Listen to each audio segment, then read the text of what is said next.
তারা তো পুলিশ দিয়ে খালেদা জিয়ার বাড়ি খালি করেছিল। আজকে বাংলাদেশের জনগণ সেই গণভবনকে তাদের কবরের ভবন বানিয়ে দিয়েছে। আজকে ৩৫ দিন আওয়ামী লীগ নাই, একটা মুরগির খোপ তারা পায় নাই যেখানে দাঁড়ায় তারা বলবে যে আমরা আওয়ামী লীগ চালাবো।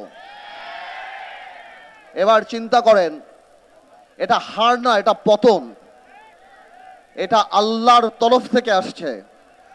আমার এখানে অনেক ভাইদের বক্তব্য আমি শুনলাম, তারা বলছেন যে আমরা বিচার চাই। ভাইয়েরা আমার, আমি বলবো বিচার শুধু আরম্ভ হয়েছে ইনশাল্লাহ।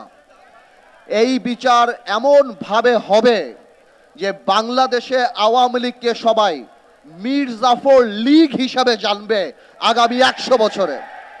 আওয়ামী লীগ একটা রাজনৈতিক দলের অস্তিত্ব হারিয়ে ফেলেছে। এই আওয়ামী লীগের ৭১ সালে যে অবস্থান ছিল, আজকে আওয়ামী লীগ যেই ক্যারেক্টার, যেই চারিত্রিক বৈশিষ্ট্য চলে আসছে, আওয়ামী লীগ কোনো মানুষের দল হতে পারে না। আজকে ভাইয়েরা বোনেরা, আজকে আপনারা এই ছাত্র বৈষম্য আন্দোলনে ছাত্র জনতার যে আন্দোলন দেখছেন, এই আন্দোলন ১৭ বছর মানুষের পুঞ্জীবিত ক্ষোভ।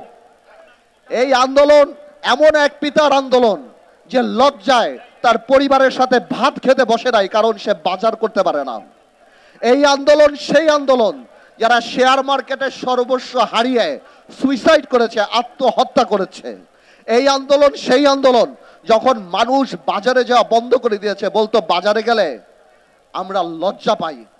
এই আন্দোলন গত ১৭ বছরে আমরা জেল খেটেছি, আমাদের বিএনপির সতীর্থরা জেল খেটেছে। আজকে খালেদা জিয়ার মতো একটা নেত্রীকে কিভাবে বাড়ি থেকে বের করে এনে অপমান করার জন্য ২ কোটি টাকার জন্য জেল কাটিয়েছে। তারেক রহমানের স্ত্রী, তারেক রহমানের পরিবার সহ সবাইকে এই সরকার, গত সরকার, আওয়ামী দুঃশাসনের সরকার দুইটা মাত্র থিওরিতে বিশ্বাস করে। এক হলো শত্রু, এক হলো ষড়যন্ত্র।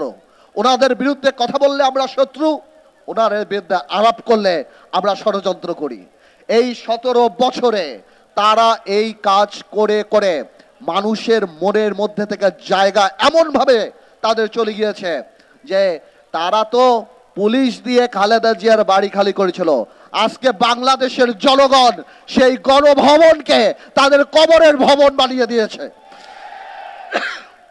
আমি আর বেশি বলবো না, আমি শুধু এতটুকুই বলবো, যারা শহীদ হয়েছেন, যারা আহত হয়েছেন, ১৭ বছরে যারা আহত হয়েছেন, আমার মনে হয় সরকারের পাশাপাশি একটা এই বৈষম্য বিরোধী আন্দোলনে যারা ছিল তাদের একটা লিয়াজো কমিটি আমাদের দলদের মাঝখানে করে দেওয়া উচিত। মাঝখানে আমরা অনেককে সাহায্য করতে চাই, কিন্তু আমরা পারি না, আমরা পাই না, আমরা যোগাযোগ ব্যবস্থা স্থাপন করতে পারি না। আমি মনে করব নিবন্ধিত রাজনৈতিক দল বা যারা কিংবা এই স্বৈর শাসনের ফাঁদে পা নিয়ে দালালির খাতায় নাম লিখে নেই, এই গণতান্ত্রিক আন্দোলনে জনগণের সাথে ছিল, আমি অনুরোধ করব, আমি আপনাদেরকে আশ্বাস দিচ্ছি, আমি বলে যাচ্ছি ইনশাল্লাহ আমরা সবাই মিলে যদি লিয়াজা কমিটি করি, আমরা এই প্রাইভেট সেক্টর থেকে ওনাদের যথেষ্ট যেই ক্ষতি ওনাদের হয়েছে ওইটা তো আর আমরা পোষণ করতে পারবো না। কিন্তু আমি সবসময় বলি, ইমোশন তো ভালো, তবে পুনর্বাসন ইমোশনের চেয়ে বেশি ভালো। আমি আমার বক্তব্য শেষ করার আগে একটা কথা বলি, এই বিজয় আমাদের সবার বিজয়। আমরা জানি কোনো কারণেই এই শহীদদের আর যারা আত্মত্যাগ করেছে তাদের রক্তের সাথে বেঈমানি না করি। সামনের বাংলাদেশে আমরা জানি আল্লাহকে ভয় পাই, ক্ষমতাকে দায়িত্ব হিসেবে দেখি এবং এই রক্তের যথাযথ সম্মান দিতে পারি। আল্লাহ হাফেজ, আপনারা সবাই ভালো থাকুন।